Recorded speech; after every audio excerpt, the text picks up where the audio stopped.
सागरी पिछड़ा वर्ग के विद्यार्थियों के लिए संचालित शासकीय संभागीय बालक पोस्ट मैट्रिक छात्रावास की व्यवस्थाओं पर गंभीर सवाल खड़े हो रहे हैं। एक और सरकार छात्रावासों में बेहतर सुविधाएं देने की दावे करती है, वहीं जमीनी हकीकत इन दावों की पोल खोलती नजर आ रही है।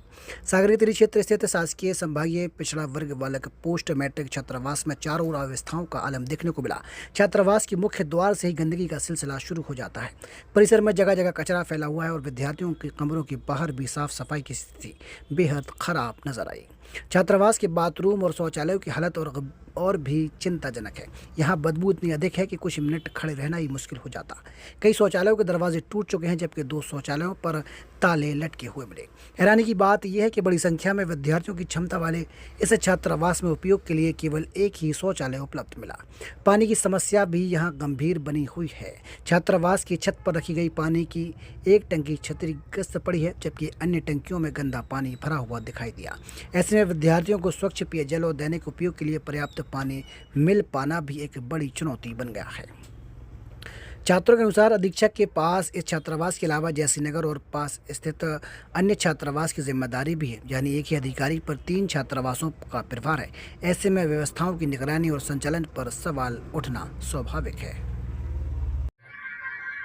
वर्तमान में मेरे पास एडी ओबीसी का चार्ज है, तो मैंने ओबीसी के हॉस्टल्स का खुद ही अभी लास्ट वीक में निरीक्षण किया हुआ था।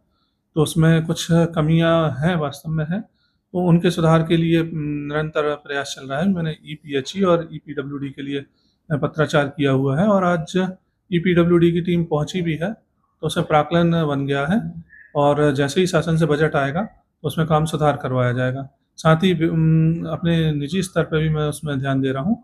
जो सफाई की कुछ कमियां हैं उनमें अधीक्षक को बताया गया है और सफाई का काम तुरंत स्तर पर करवाया जाएगा।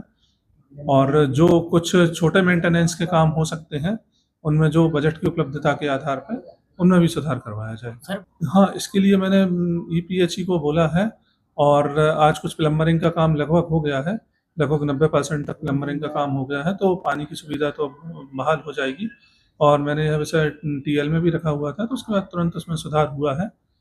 और जो आप अन्य हॉस्टल्स का कह रहे हैं, तो उनमें कई वो एससी के हॉस्टल हैं या कुछ हैं, तो उनमें अन्य जिलाधिकारी आपको सही जानकारी दे पाएंगे। नहीं, ऐसा तो नहीं है कि विभाग की कोई लापरवाही है। कर्मचारियों की तरफ से कुछ है तो उन पर नियंत्रण किया जा रहा है और उनको एससीएन भी जारी किए गए हैं कि सफाई का, स्वच्छता का ध्यान रखें और आगे से सफाई के काम में तो होगा। लेकिन जो बड़े मेंटेनेंस के काम है जो पीडब्ल्यूडी की ओर से होना है, उसमें बजट आवंटित होने के साथ ही वो काम किए जाएंगे। अब वो उसमें तो जो कर्मचारी की उपलब्धता है उस आधार पर उनसे काम लिया जा रहा है और वो शासन स्तर पर है। मैं इस बारे में एक बार दिखवा लेता हूँ। जो उपलब्ध होंगे उनको बहाल करवा के और आज ही से व्यवस्था सुचारू करी जाएगी। हाँ, शासन के द्वारा ही संचालित किया जाएगा। जी, ठीक है सर।